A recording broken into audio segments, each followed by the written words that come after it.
मैं भूपेंद्र सिंह ईश्वर की शपथ लेता हूँ। मैं मनोज कुमार पांडे। मैं सुरेंद्र दिलेर। मैं अजीत सिंह पाल। मैं डॉक्टर सोमेंद्र तोमर। मैं कृष्णा पासवान। मैं हंसराज विश्वकर्मा। उत्तर प्रदेश की राजनीति में आज बड़ा दिन है। 2027 के विधानसभा चुनाव से पहले मुख्यमंत्री योगी आदित्यनाथ मंत्रिमंडल में बड़ा सामाजिक और राजनीतिक संतुलन साधने की कोशिश की है। योगी कैबिनेट का विस्तार हो चुका है। 8 नेताओं ने मंत्री पद की शपथ ली है, जिसमें 6 नए चेहरे शामिल हैं, जबकि 2 मंत्रियों को प्रमोशन मिला है। इस विस्तार में हिंदुत्व, जातीय समीकरण, पश्चिमी यूपी, ओबीसी, दलित, ब्राह्मण, पूर्वांचल से लेकर बुंदेलखंड तक हर समीकरण को साधने की कोशिश साफ दिखाई दे रही है। हिंदुत्व, जाति और 2027 का गणित, इन्हीं 3 बड़े समीकरणों के बीच योगी सरकार का दूसरा कैबिनेट विस्तार हुआ। राजभवन में हुए शपथ ग्रहण समारोह में सबसे पहले बीजेपी के पूर्व अध्यक्ष भूपेंद्र चौधरी ने कैबिनेट मंत्री पद की शपथ ली। जाट चेहरे के तौर पर पश्चिमी यूपी में भूपेंद्र चौधरी की मजबूत पकड़ मानी जाती है। मुरादाबाद से राजनीतिक संबंध रखने वाले चौधरी योगी सरकार में पंचायती राज मंत्री भी रह चुके हैं और बीजेपी के 14वें प्रदेश अध्यक्ष के तौर पर संगठन में बड़ी भूमिका निभा चुके हैं।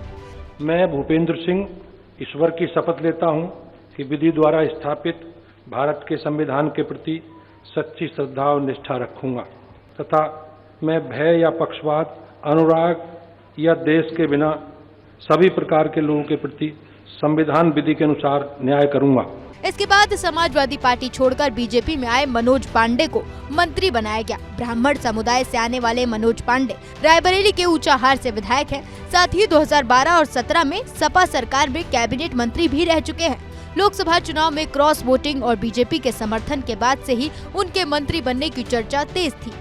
मैं मनोज कुमार पांडे ईश्वर की शपथ लेता हूं कि मैं विधि द्वारा स्थापित भारत के संविधान के प्रति सच्ची श्रद्धा और निष्ठा रखूंगा।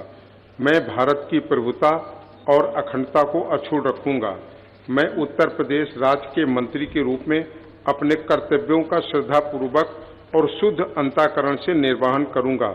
फिर अजीत पाल, सोमेंद्र तोमर, कृष्ण पासवान, हंसराज विश्वकर्मा, कैलाश राजपूत और सुरेंद्र दिलेर ने मंत्री पद की शपथ ली। योगी सरकार के इस विस्तार को सीधे तौर पर 2027 विधानसभा चुनाव की तैयारी माना जा रहा है।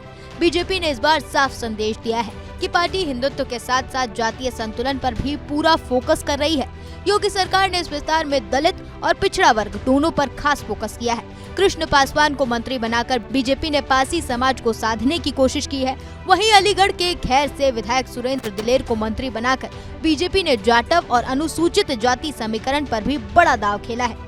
ओबीसी समीकरण को मजबूत करने के लिए बीजेपी ने हंसराज विश्वकर्मा और कैलाश राजपूत को भी मंत्रिमंडल में जगह दी। इस कैबिनेट विस्तार में 2 मंत्रियों को प्रमोशन भी मिला है। सोमेंद्र तोमर और अजीत पाल को राज्य मंत्री स्वतंत्र प्रभार से प्रमोट किया गया है। सोमेंद्र तोमर पश्चिमी यूपी के बड़े चेहरे माने जाते हैं। मेरठ दक्षिण सीट से विधायक हैं। वहीं अजीत पाल सिकंदरा सीट से विधायक हैं। विज्ञान और IT मंत्री के तौर पर काम कर चुके हैं। फिलहाल योगी सरकार में मुख्यमंत्री समेत कुल 54 मंत्री थे, यानी अभी भी मंत्रिमंडल में कुछ जगह खाली है। ऐसे में आने वाले समय में एक और विस्तार की संभावना से भी इनकार नहीं किया जा सकता।